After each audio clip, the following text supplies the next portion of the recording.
سورۃ محمد صلی اللہ علیہ وسلم کی آیت نمبر 34۔ الحمدللہ وکفی وسلام علی عبادہ الذین اصطفی، خصوصاً علی سید الرسل وخاتم الانبیاء وعلى آلہ واصحابہ الاتقیاء۔ اما بعد فاعوذ باللہ من الشیطان الرجیم، بسم اللہ الرحمن الرحیم۔ ان الذین کفروا وصدوا عن سبیل اللہ ثم ماتوا وهم كفار فلن يغفر الله لهم، فلا تهنوا وتدعوا إلى السلم وأنتم الأعلون والله معكم ولن يتركم أعمالكم۔ ان الذين كفروا وصدوا عن سبيل الله، بے شک وہ لوگ جنہوں نے کفر اختیار کیا اور اللہ کے راستے سے روکا، ثم ماتوا وهم کفار، پھر وہ مر گئے اس حال میں کہ وہ کافر ہی رہے، فلن یغفر اللہ لهم، ہرگز اللہ پاک ان کو نہیں بخشے گا۔ فلا تہنوا وتدعوا الی السلم، پس تم سست نہ پڑو کہ تم خود بلانے لگ جاؤ صلح کی طرف، وَأَنْتُمُ الْأَعْلَوْنَ، اور غالب تم ہی رہو گے، وَاللَّهُ مَعَكُمْ، اللہ تمہارے ساتھ ہے، وَلَنْ يَتِرَكُمْ أَعْمَالَكُمْ، اور وہ ہرگز تمہارے اعمال میں کوئی کمی نہیں کرے گا۔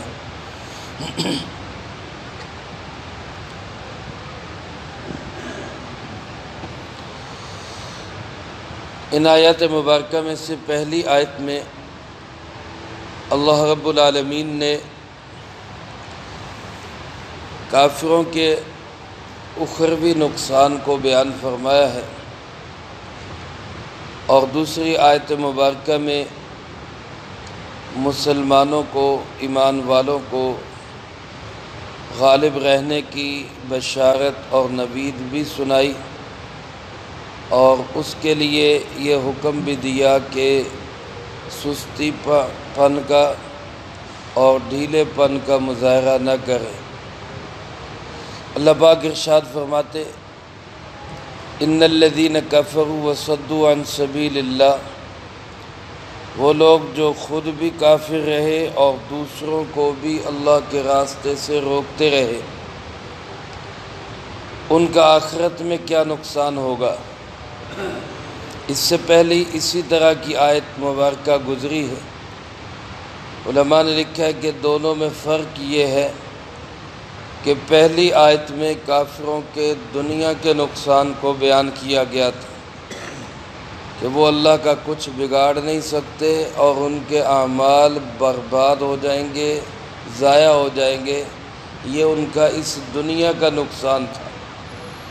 اس آیت مبارکہ میں اللہ پاک نے یہ بتایا کہ ان کا جیسے دنیا میں نقصان ہوگا، ویسے ان کا آخرت میں نقصان یہ ہوگا کہ اللہ ان کی بخشش اور مغفرت ہرگز نہیں کرے گا۔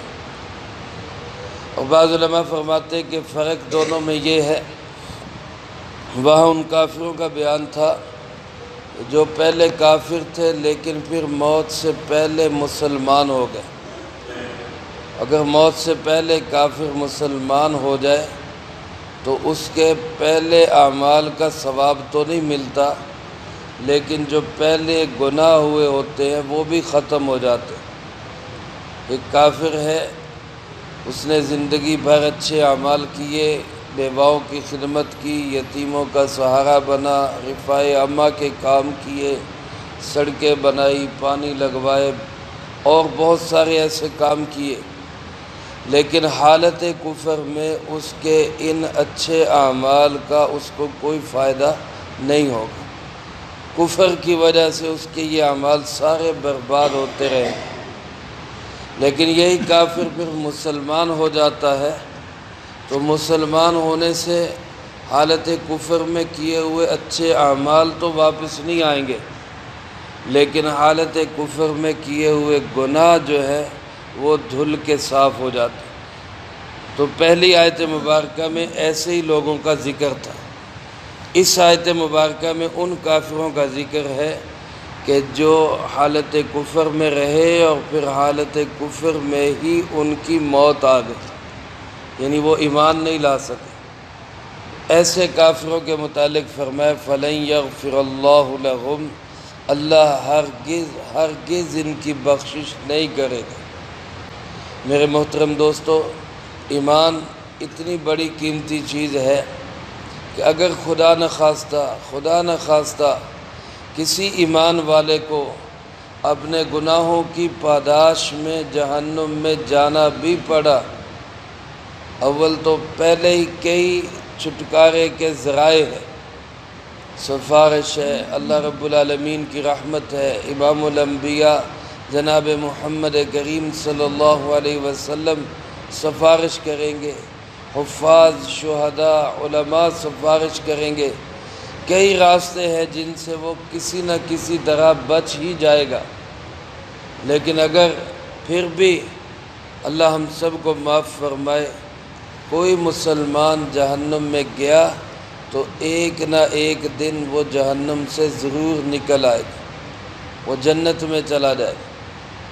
14ویں پارے کی پہلی آیت ہے، اللہ پاک ارشاد فرماتے ہیں ربما یود الذین کفروا لو کانوا مسلمین، کہ کوئی وقت ایسا بھی آئے گا کہ کافر تمنا کریں گے کہ کاش کہ ہم مسلمان ہوتے۔ یہ وقت کون سا ہوگا؟ علماء فرماتے ہیں یہی وقت ہوگا جب اللہ ہر کلمہ گو کو جہنم سے نکال کے جنت میں داخل کر دیں، تو اس وقت کافر تمنا کریں گے کہ کاش ہم نے ایک ہی دفعہ ایمان قبول کیا ہوتا۔ تو ایمان کی برکت سے انسان ایک نہ ایک دن ضرور جنت میں جائے گا، لیکن خدا نخواستہ کوئی انسان بے ایمانی اور کفر کی حالت میں دنیا سے چلا گیا تو یقین کریں اس کی نجات کا کوئی راستہ نہیں، اس کے بچاؤ کا کوئی ذریعہ نہیں۔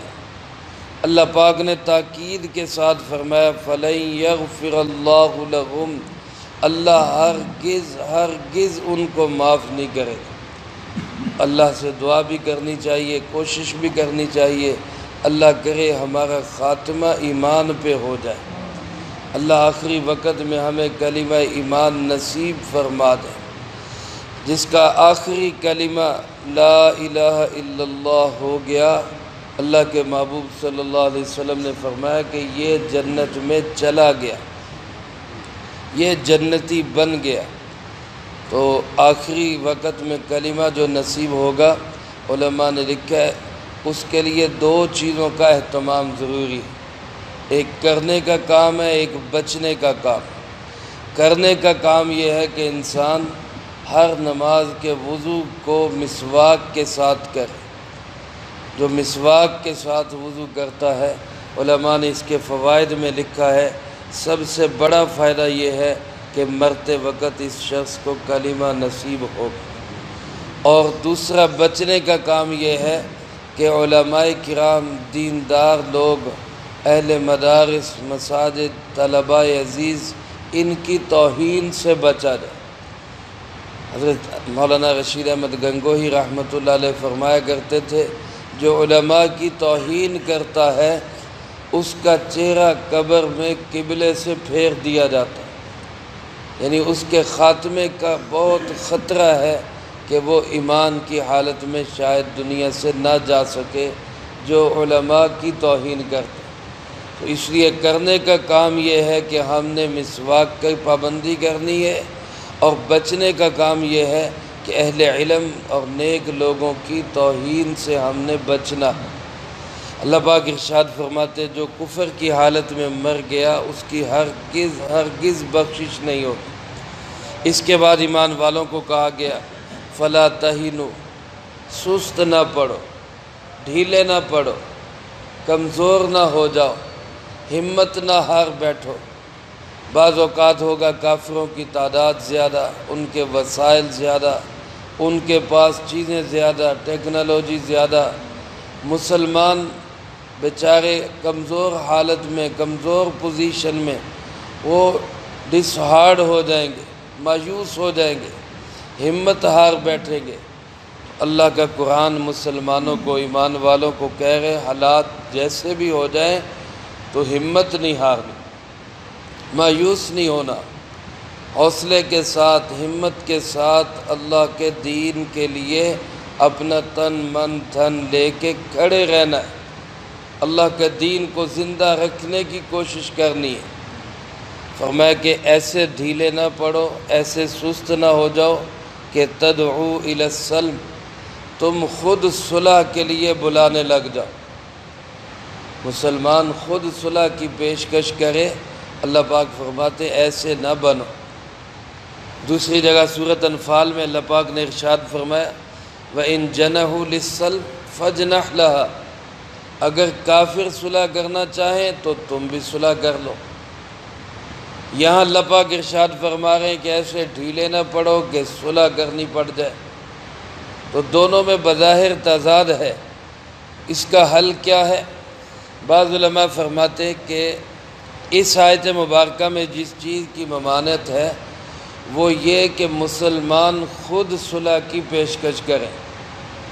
مسلمان خود کافروں سے کہے جی ہم لڑتے نہیں جی، صلح کر لیں جی، یہ غلط ہے۔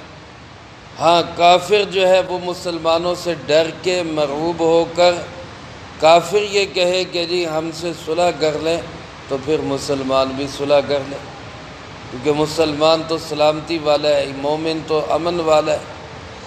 لیکن بعض علماء نے لکھا ہے کہ مسلمان خود بھی صلح کے لیے کہہ سکتا ہے، لیکن یہ اس صورت میں کہ جب صلح کا مقصد اور صلح کا باعث وہ سستی نہ ہو، صلح کا سبب یہ نہ ہو کہ جی ہم سے لڑا نہیں جا رہا لہذا صلح کرنا۔ ہاں ہمت سے، حوصلے سے میدان میں کھڑے ہو، لیکن مصلحت اس میں نظر آ رہی ہے کہ صلح ہو جائے تو پھر صلح کر لینے میں کوئی حرج نہیں ہے۔ لیکن اپنی روایتی کمزوری کی وجہ سے، سستی کی وجہ سے، عیش و عشرت کی وجہ سے، تن آسانی کی وجہ سے، اگر اس لیے کہ جہاد لڑا نہیں جا رہا، جہاد سے منہ پھیرتے ہوئے اور اپنے آپ کو بچانے کے لیے صلح کرتے ہیں تو یہ غلط ہوگا۔ اللہ پاک ارشاد فرماتے کہ ایسے ڈھیلے نہ پڑو، سست نہ ہو کہ تمہیں صلح کے لیے بلانا پڑ جائے۔ یاد رکھو انتم الاعلون، غلبہ تمہارا ہی ہوگا، غالب تم رہو گے۔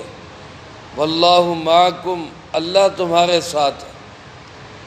دوسری جگہ سورۃ نساء آل عمران میں اللہ پاک ارشاد فرماتے انتم الاعلون ان کنتم مؤمنین، غلبہ تمہارا ہوگا اگر تم ایمان والے ہو، غالب تم رہو گے اگر تمہارے اندر ایمان ہے۔